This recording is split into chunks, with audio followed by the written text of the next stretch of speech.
দেশের বাজারে স্বর্ণের দাম কমিয়েছে বাংলাদেশ জুয়েলার্স সমিতি বাজস।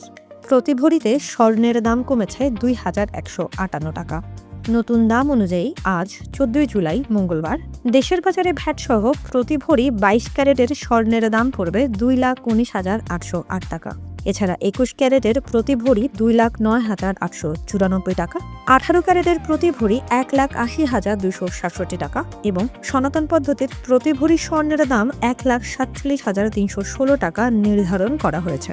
এর আগে সর্বশেষ গত ১৩ জুলাই সকালে স্বর্ণের দাম সমন্বয় করেছিল বাংলাদেশ জুয়েলার্স অ্যাসোসিয়েশন। রূপার দামও কমিয়েছে বাংলাদেশ জুয়েলার্স সমিতি বাজস। দেশের বাজারে ভরিতে ২৯২ টাকা কমিয়ে ২২ ক্যারেটের এক ভরি রূপার দাম নির্ধারণ করা হয়েছে ৪,৬৬০ টাকা।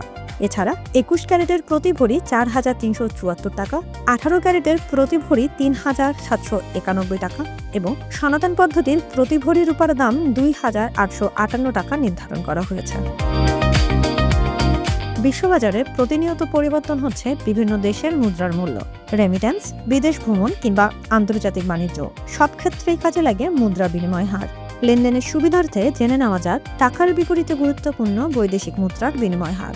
আজ ১৪ জুলাই মঙ্গলবার দেশের মুদ্রা বাজারে ডলারের বিনিময় হার ১২২ টাকা ৯৪ পয়সা, ইউরো ১৪৩ টাকা ৪৬ পয়সা এবং পাউন্ড ১৬৫ টাকা ৪০ পয়সা নির্ধারণ করা হয়েছে।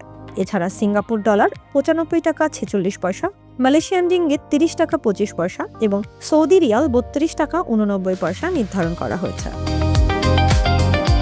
মধ্যপ্রাচ্যের প্রধান তেল উৎপাদনকারী অঞ্চল থেকে জ্বালানি সরবরাহ বিঘ্নিত হওয়ার আশঙ্কায় আন্তর্জাতিক বাজারে অপরিশোধিত তেলের দাম আরও বেড়েছে। সর্বশেষ তথ্য অনুযায়ী আন্তর্জাতিক বাজারে অপরিশোধিত তেলের বেঞ্চমার্ক ব্রেন্ট ক্রুডের দাম ১৯ সেন্ট বা ০.২৫% বেড়ে প্রতি ব্যারেল $৭৬.৪৯ দাঁড়িয়েছে। অন্যদিকে মার্কিন ওয়েস্ট টেক্সাস ইন্টারমিডিয়েট ক্রুডের দামও ১৯ সেন্ট বা ০.২৬% বৃদ্ধি পেয়ে প্রতি ব্যারেল $৭২.২৭ কেনাবেচা হচ্ছে। তবে দেশের বাজারে আজ পূর্ব নির্ধারিত দামেই প্রতি লিটার ডিজেল ১১৫ টাকা, অকটেন ১৪৫ টাকা, পেট্রোল ১৪০ টাকা এবং কেরোসিন ১১৫ টাকায় বিক্রি হচ্ছে।